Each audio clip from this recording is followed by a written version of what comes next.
ফাকুলতু আস্তাগফিরু রাব্বাকুম ইন্নাহু কানা গফফারা। বান্দা হে, তুমি কতগুলো গুনাহ করেছো? তুমি কি পাহাড় পরিমাণ গুনাহ করেছো? গুনাহ করতে করতে তোমার কি যৌবনটা শেষ হয়ে গিয়েছে? যদি তুমি জীবনের কোনো সময় এসে বুঝতে পারো যে আল্লাহ আমি গুনাহ করেছি, চোখের পানি ফেলে দিয়ে যদি আল্লাহর কাছে চাও, আল্লাহ যেরকম তোমাকে দুনিয়ার গুনাহগুলো আল্লাহ ঢাকিয়ে রাখছেন, তুমি এমন গুনাহ করেছো যা তোমার বাবা জানে না, তুমি এমন গুনাহ করেছো যুবক ভাইরা যা তোমার মা জানে না। ও যুবক ভাইরা, তুমি এমন গুনাহ করেছো যে গুনার খবর তোমার স্ত্রী জানে না, জানে কেবলমাত্র আল্লাহ। আল্লাহ তোমার গুনাহগুলো ঢাকাইয়ে রাখছে আল্লাহর রহমতের চাদর দ্বারা, গফুর নামের চাদর দ্বারা আল্লাহ এগুলো ঢাকাইয়ে রাখছে। আল্লাহ বলে কেউ যদি আমার দরবারে তওবা করে, ইস্তেগফার পড়ে, তো আমি আল্লাহ তাআলা ওই হাসরের ময়দানে তুমি যে 80 বছর যাবত গুনাহগুলো করেছো, আমি আল্লাহ তাআলা আমার গফফার নামের চাদর দ্বারা তোমার সকল গুনাহগুলো আমি আল্লাহ তাআলা ঢাকায় রাখবো। বলেন না সুবহানাল্লাহ। ফাকুলতু আস্তাগফিরু রাব্বাকুম ইন্নাহু কানা গফফারা ইউরসিলিস সামাআ আলাইকুম মিদরারা ওয়া ইউমদিদুকুম বিআমওয়ালিন ওয়া বানিনা ওয়া ইয়াজআল লাকুম জান্নাতিন ওয়া ইয়াজআল লাকুম আনহারা। কেউ যদি আল্লাহর কাছে তওবা করে, আল্লাহ তাআলা তার তওবা কবুল করে, আর আল্লাহ তাআলা তওবাকারীকে পছন্দ করে। কেউ যদি তওবা করে আল্লাহর কাছে, আল্লাহ তাআলা তাকে খুব পছন্দ করে এবং তওবাকারীর সকল গুনাহ আল্লাহ মাফ করে দেয়। শুধু কি তাই, তওবা করলে আল্লাহ তাআলা আসমান থেকে বৃষ্টি বর্ষণ করে, তওবা করলে আল্লাহ তাআলা আসমান থেকে খাদ্য নাজিল করে। কেমন কথা, কেমন কথা! এক এলাকা ছিল, ওই এলাকায় বানরের খুব উত্তাপ।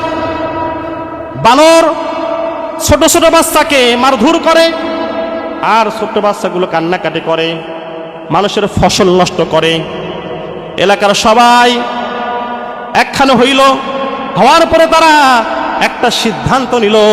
কি সিদ্ধান্ত? যে বানরকে আর এলাকায় রাখা যাবে না, বানরকে এলাকা ছাড়া করতে হবে। কি করা যায়, কি করা যায়? পেট্রোল নিয়ে আসো। সবাই পেট্রোল নিয়ে আসছে। যে জঙ্গলের মধ্যে ওই বানরগুলো থাকে, ওই জঙ্গলে ওই বনের মধ্যে পেট্রোল ঢালোয়ার আগুন লাগাই দাও। এইভাবে জঙ্গলে ওই বনের মধ্যে সবাই আগুন লাগিয়ে দিয়েছে। বানরও সবগুলো এক জায়গায় জড়ো হয়েছে, আগুন আগুন থেকে সবাই পালাচ্ছে। সবাই মাঝখানে একত্রিত হয়েছে। বানরের যে সর্দার, ওই সর্দার বানরটা আল্লাহ তাআলার আসমানের দিকে দুহাত তুলে দিয়েছে, বলে আল্লাহ আমি বুঝতে পারছি, ওগো আল্লাহ আমরা বুঝতে পারছি, আমরা আর মানুষকে জ্বালাবো না, আর মানুষের ফসল নষ্ট করব না। আল্লাহ গো, তুমি না গফুর, তুমি না রহিম, ওগো আল্লাহ তোমার কাছে আমি বুঝদা শুই না, তোমার কাছে তওবা করতেছি। আল্লাহ গো আমাদেরকে আগুন থেকে তাড়াতাড়ি রক্ষা করেন। বানর যখন বুঝদা শুই না আল্লাহর কাছে ইস্তিগফার পড়ছে, আল্লাহ তাআলাও দোয়া কবুল করেছে। আল্লাহ তাআলা আসমান থেকে পানি বর্ষণ করেছে। এলাকার লোকজন বলে হায় রে হায়, আগুন জ্বালাইলাম বানরদেরকে মারার জন্য, আর আল্লাহ তাআলা আসমান থেকে পানি বর্ষণ করলো আগুনকে নিভার জন্য। বলেন না সুবহানাল্লাহ। এলাকার লোকেরা বলে, যেই বানরের কথা আল্লাহ শুনে, যে বানরের দোয়া আল্লাহ কবুল করে, ওই বানরকে মারা যাবে না, মারা যাবে না, যা যা বানর চলে যা, আমরা তোকে মারবো না। আল্লাহ তাআলা বানরের দোয়াও কবুল করে। আপনি কি বানর থেকেও কি নিকৃষ্ট হয়েছেন? আপনি যদি বুঝদা শুই না ইস্তেগফার করেন, চোখের পানি ফেলাইয়ে দেন, আল্লাহ আপনাকেও মাফ করবে, আল্লাহ আপনার দোয়াও কবুল করবে। বনি ইসরাইলের যুগে এক মা আর এক ছেলে বসবাস করত। তারা দীর্ঘ 50 বছর যাবত মান্না সালওয়া খাইতো, আসমানের খাদ্য খাইতো। হঠাৎ করে ছেলের অন্তরে শয়তান বাসা বেঁধে ফেলেছে, শয়তান অস্ত্র দিয়েছে। ছেলে মাকে ডেকে বলে, মা এক খানার বারবার খাইতে মন চায় না, ওগো মা আমরা আসমানের খানা আর খাবো না, আমরা রসুন আবাদ করবো, আমরা পেঁয়াজ আবাদ করব, আমরা ধান আবাদ করব, আমরা গরুর গোশত খাবো। ওগো আল্লাহ, এগুলো আর খাইতে মন চায় না। ওগো মা, কি করা যায়? এই আসমানের খাদ্য কেমনে বন্ধ করা যায়? মা বলে, ও ছেলে, আসমানের খাদ্য বন্ধ করা যাবে না। আসমানের খাদ্য যদি বন্ধ করি তাহলে আসমানের মালিক আমাদের উপর রাগ হবে। ছেলেও তো হচ্ছে খুব একবারে জিদওয়ালা ছেলে। ছেলে মাকে বলে, মা না না না, আমাদেরকে আসমানের খাদ্য আর খাবো না, আমরা দুনিয়ার খাদ্য খাবো, কি করা যায়? মা বলে, ও ছেলে, তুমি যদি আসমানের খাদ্যটা বন্ধ করতে চাও তাহলে তোমাকে কি করতে হবে? গুনাহ করতে হবে, আল্লাহ তাআলার জিকির বন্ধ করতে হবে, ইস্তেগফার পড়া যাবে না। মা যখনই বলেছে, ছেলে আল্লাহ তাআলাকে ডাকা বন্ধ করে দিয়েছে, ইস্তেগফার আর করে না, গুনাহ করা শুরু করেছে, কবিরা গুনাহ করা শুরু করে দিয়েছে। যখনই গুনাহ করেছে সঙ্গে সঙ্গে আল্লাহ তাআলা আসমান থেকে ঠিকই মান্না সালোয়া বন্ধ করে দিয়েছে। এবার ছেলে এবং মা তারা কাজ খুঁজতেছে। 3 দিন অনাহারে ছিল। 3 দিন অনাহারে থাকার পর তারা কাজ করতেছে। ছেলে লোকের বাড়ি বাড়ি যায় কিন্তু কোনো লোক তাকে কাজ দেয় না। বাজারে যায় কিন্তু কোনো লোক তাকে কাজ দেয় না। কেন কাজ দেয় না? ওই সময়ের মধ্যে একটা প্রথা ছিল, ওই সময়ের মধ্যে একটা নিয়ম ছিল, যদি আল্লাহ তাআলা মান্না সালোয়া বন্ধ করে দেয় তাহলে ওই এলাকার লোকজন বুঝতো অবশ্যই এ হচ্ছে নাফরমান, অবশ্যই আল্লাহ তাআলার সঙ্গে কোনো বেয়াদবি করেছে, অবশ্যই কোনো কবিরা গুনাহ করেছে, যার কারণে আল্লাহ নারাজ হইয়া তার খানা আসমান থেকে পাঠা বন্ধ করে দিয়েছে। মানুষও আর কাছে নাই না, বলে যা যা, তুই তো আল্লাহর সঙ্গে বেয়াদবি করেছো, তোমাকে যদি আমি কাজে নেই তো আল্লাহ আমার প্রতি নারাজ হয়ে যাবে, তোকে আমি কাজে নেব না। এভাবে প্রত্যেকের কাছে যায় কিন্তু কোনো লোক তাকে কাজে নেয় না। এবার ছেলে মার কাছে এসে বলে, মা কি ভুল তাই না করে ফেললাম, আমরা কি না ভুল করে ফেলেছি, আমরা গুনাহ করেছি। শুধু আসমানের খাদ্য বন্ধ হয় নাই মা, জমিনের খাদ্য বন্ধ করে দিয়েছে আল্লাহ, আমাকে কোনো মানুষ আর কাজে নেয় না। ওগো মা, ওই তালাটা খোলার মতো কোনো চাবি আছে নাকি? মা বলে, ও ছেলে, দুনিয়ার সকল মানুষ যদি তোমাকে তাড়াইয়া দেয়, দুনিয়ার সকল দরজা যদি বন্ধ হয়ে যায়, কিন্তু ওই আল্লাহ তাআলার দরজা কিন্তু খোলা থাকবে। হ্যাঁ হ্যাঁ, ওই আল্লাহ তাআলার তালাটা খোলার একটা চাবি আছে। চাবিটা কি? ফাকুল তুস্তাগফিরু, তওবা করো, ইস্তিগফার করো। মা এবং ছেলে তারা তাড়াতাড়ি সিজদায় পড়ে গিয়েছে। সিজদায় যে চোখের পানি ফেলাই দিয়ে বলে, আল্লাহ, আমার ছেলে না বুঝে শয়তানের ধোঁকায় পড়ে কবিরা গুনাহ করে ফেলেছে। আল্লাহ, আসমানের খাদ্য আল্লাহ আপনি বন্ধ করে দিয়েছেন। এই কবিরা গুনাহ করার কারণে শুধু আসমানের খাদ্য বন্ধ হয় না, আল্লাহ দুনিয়ার খাদ্য বন্ধ হয়ে গিয়েছে। ওগো আল্লাহ, আপনি না গফুর, আপনি না সাত্তার। ওগো আল্লাহ, আপনি না রহিম, আল্লাহ আপনি না তওবাকারীর তওবা কবুল করেন। মা এবং ছেলে চোখের পানি ফেলাই দিয়ে এমন ভাবে তওবা করেছে, আল্লাহ তাআলা তাদের তওবা কবুল করেছে। আল্লাহ তাআলা একজন ফেরেশতাকে পাঠিয়ে দিয়েছেন। ফেরেশতা বলে, ও মা আর ছেলে, তোমরা আর কান্নাকাটি করিও না, আর চোখের পানি ফেলাইও না, আল্লাহ তোমাদের দোয়া কবুল করেছে, আল্লাহ তোমাদের ইস্তিগফার কবুল করেছে। তাড়াতাড়ি মাথা উঠাও, বলেন না সুবহানাল্লাহ। মা এবং ছেলে মাথা উঠায় দেখে তাদের সামনে বিশাল বড় একটা গাভী, একটা গরু দাঁড়িয়ে আছে। ফেরেশতা বলে, এই গাভীটা আল্লাহ তোমাদের জন্য পাঠাইছেন, এই গরুটা তোমাদের জন্য হালাল। মা বলে, এই গরু তো আমাদের না। ছেলেও বলে, এই গরু তো আমাদের না, তাহলে আমরা কেন গরু জবাই করব, গরুর গোশত কেন খাবো? এবার গাভী এই গরু কথা বলে, এই সন্তান, আমি তোমার জন্য হালাল, তুমি আমাকে তাড়াতাড়ি জবাই করো, আমাকে খাও। সুবহানাল্লাহ বলেন। গরু কথা বলে। কি বলে? গরু কথা বলে। যদি আল্লাহ বলায় গরুকে কথা বলতে পারে না? পারে কি পারে না? পারে। আল্লাহ যদি বলায় কুত্তাও কথা বলতে পারে।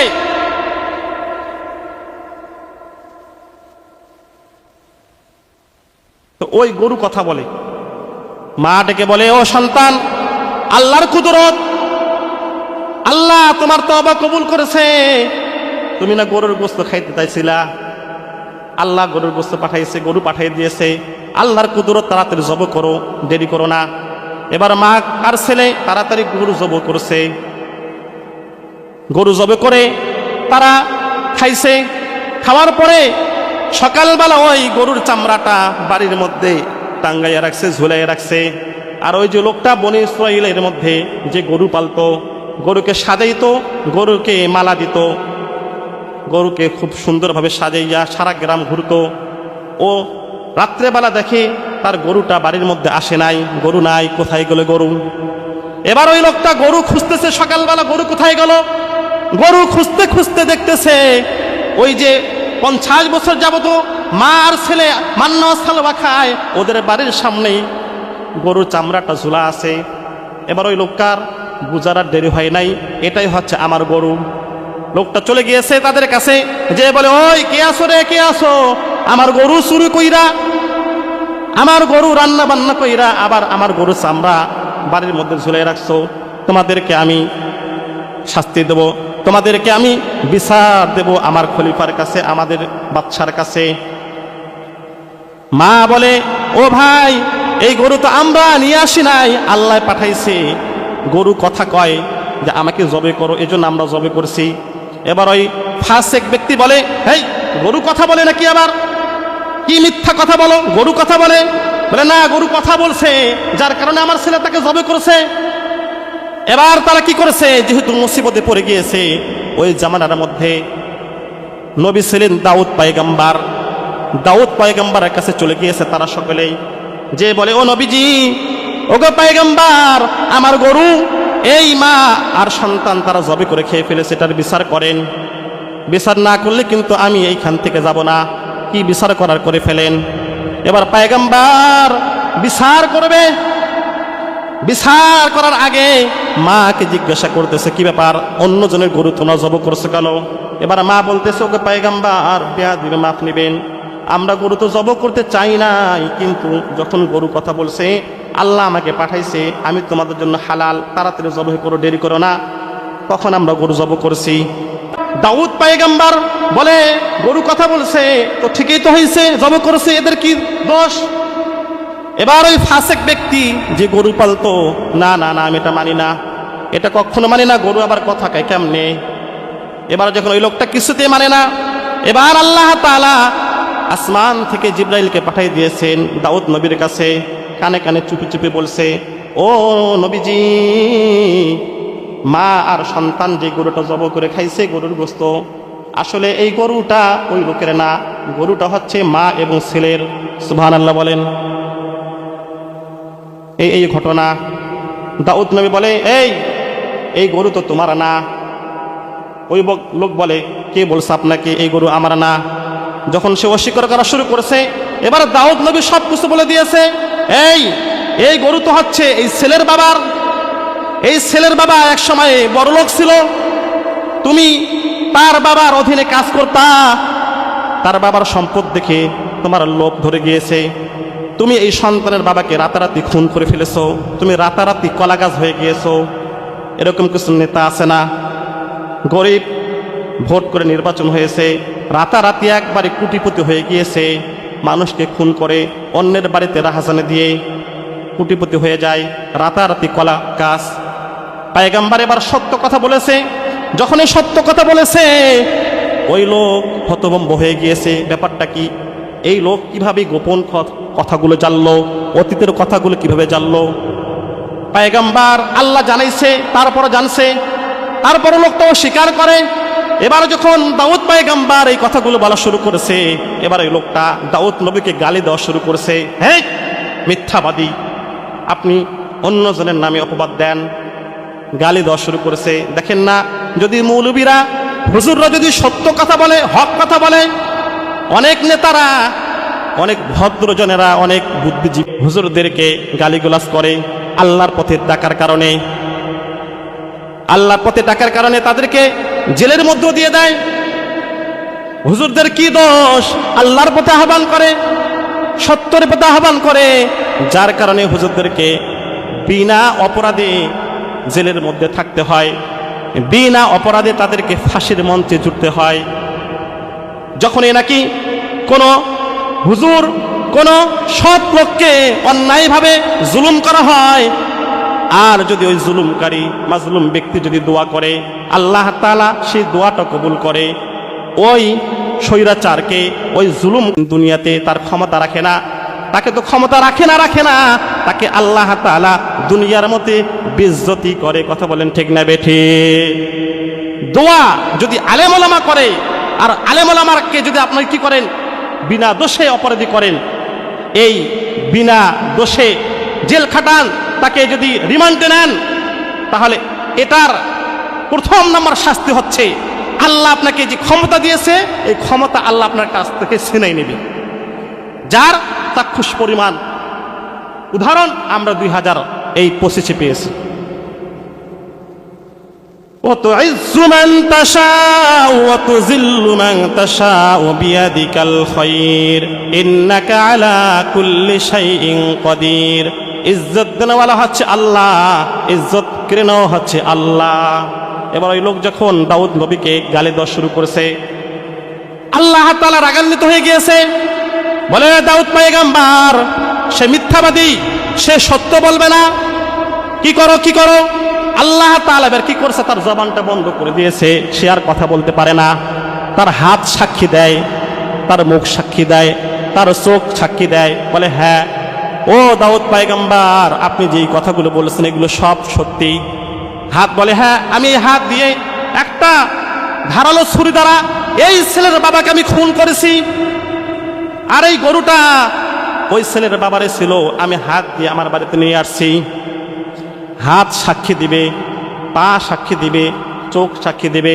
ও আমার যুবক ভাইরা, আপনি চোখ দিয়ে কত গুনাহ করেন, আল্লাহ তাআলা হাসরের ময়দানে এগুলো কোনো সাক্ষী দিবে, আপনি কি কি গুনাহ করেছেন, কোথায় কোথায় গিয়েছেন, হাত পা এগুলো কথা বলবে। এবার যখন হাত পা সাক্ষী দেওয়া শুরু করেছে, এবার দাউদ নবীর আর বুঝতে দেরি হয় নাই, এই লোকে হচ্ছে আসল অপরাধী। এবার দাউদ নবী বলে, ও ছেলে, ও মা, যাও যতগুলো গরু আছে এই গরুগুলো নিয়ে তোমরা চলে যাও। এবার মা বলতেছে, ও আমার সন্তান, দেখছো না আমার মাওলা কেমনে মাওলা, দেখছো না আমার মালিক কেমনে মালিক, তওবা করলে আসমান থেকে খানা বর্ষণ শুধু করে না, হারানো সম্পদও আল্লাহ তাআলা দিয়ে দেয়। বলেন না সুবহানাল্লাহ।